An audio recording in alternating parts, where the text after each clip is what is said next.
उत्तर प्रदेश के आगरा जनपद के प्राचीन स्थान बटेश्वर के मूल निवासी पंडित कृष्ण बिहारी वाजपेयी मध्य प्रदेश की ग्वालियर रियासत में अध्यापक थे।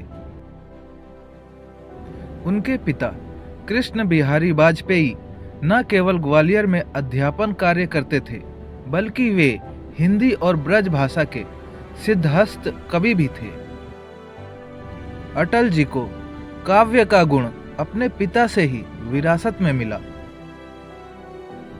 महात्मा रामचंद्र वीर द्वारा रचित अमर कृति विजय पताका पढ़ने के बाद अटल जी के जीवन की दिशा ही बदल गई।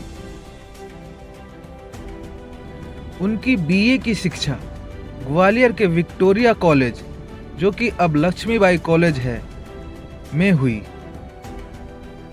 छात्र जीवन से ही वे राष्ट्रीय स्वयंसेवक संघ के स्वयंसेवक बन गए और राष्ट्रीय स्तर की वाद विवाद प्रतियोगिताओं में भाग लेने लगे। कानपुर के डीएवी कॉलेज से राजनीति शास्त्र में एमए की डिग्री प्रथम श्रेणी में प्राप्त की। इसके बाद उन्होंने अपने पिता के साथ कानपुर में ही एलएलबी की पढ़ाई शुरू की, लेकिन उसे बीच में ही छोड़कर संघ के कार्य में पूरी निष्ठा से जुट गए। उन्होंने डॉक्टर श्यामा प्रसाद मुखर्जी और पंडित दीनदयाल उपाध्याय के निर्देशन में राजनीति की शिक्षा ली।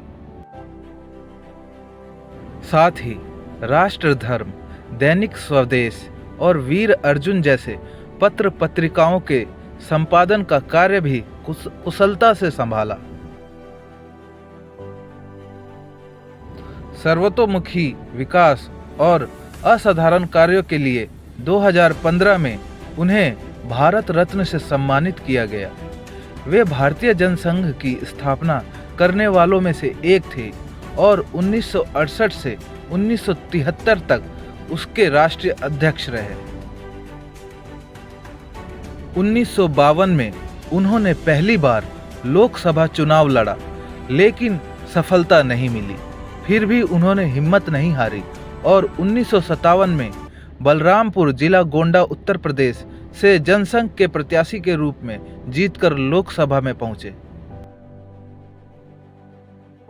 1957 से 1977 तक जनता पार्टी की स्थापना तक वे 20 वर्षों तक लगातार जनसंघ के संसदीय दल के नेता रहे। मोरारजी देसाई की सरकार में 1977 से 1979 तक विदेश मंत्री रहे और विदेशों में भारत की छवि को मजबूत किया। 1980 में जनता पार्टी से असंतुष्ट होकर उन्होंने पार्टी छोड़ दी और भारतीय जनता पार्टी की स्थापना में सहायता की।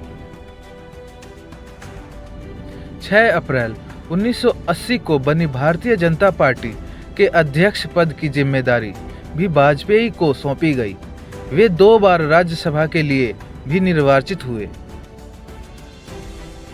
लोकतंत्र के सजग प्रहरी अटल बिहारी वाजपेयी ने 1996 में प्रधानमंत्री के रूप में देश की बागडोर संभाली।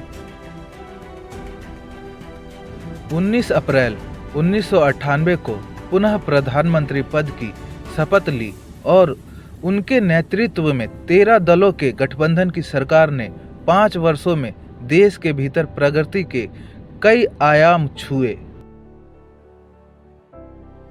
2004 में कार्यकाल पूरा होने से पहले गर्मी के मौसम में संपन्न हुए लोकसभा चुनावों में भाजपा के नेतृत्व वाले राष्ट्रीय जनतांत्रिक गठबंधन एनडीए ने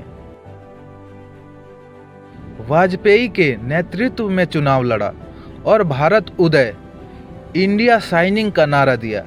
इस चुनाव में किसी भी पार्टी को बहुमत नहीं मिला। ऐसी स्थिति में वामपंथी दलों के समर्थन से कांग्रेस ने केंद्र सरकार पर कब्जा किया और भाजपा को विपक्ष में बैठने पर मजबूर होना पड़ा। वाजपेयी राजनीति से संन्यास लेकर नई दिल्ली में 6A कृष्णा मेनन मार्ग स्थित सरकारी आवास में रहते थे। अटल सरकार ने 11 और 13 मई 1998 को पोखरण में 5 भूमिगत परमाणु परीक्षण करके भारत को परमाणु शक्ति संपन्न देश घोषित कर दिया। इस कदम ने भारत को विश्व मानचित्र पर एक सुदृढ़ वैश्विक शक्ति के रूप में स्थापित कर दिया। परीक्षण इतनी गोपनीयता से किए गए कि अत्यधिक विकसित जासूसी उपग्रहों और तकनीक से लैस पश्चिमी देशों को इसकी भनक तक नहीं लगी। इसके बाद जब पश्चिमी देशों ने भारत पर कई प्रतिबंध लगाए, तब वाजपेयी सरकार ने उनका सुदृढ़ता से सामना किया और देश को आर्थिक विकास की नई ऊंचाइयों पर पहुंचाया। Thanks for watching. Please subscribe my channel.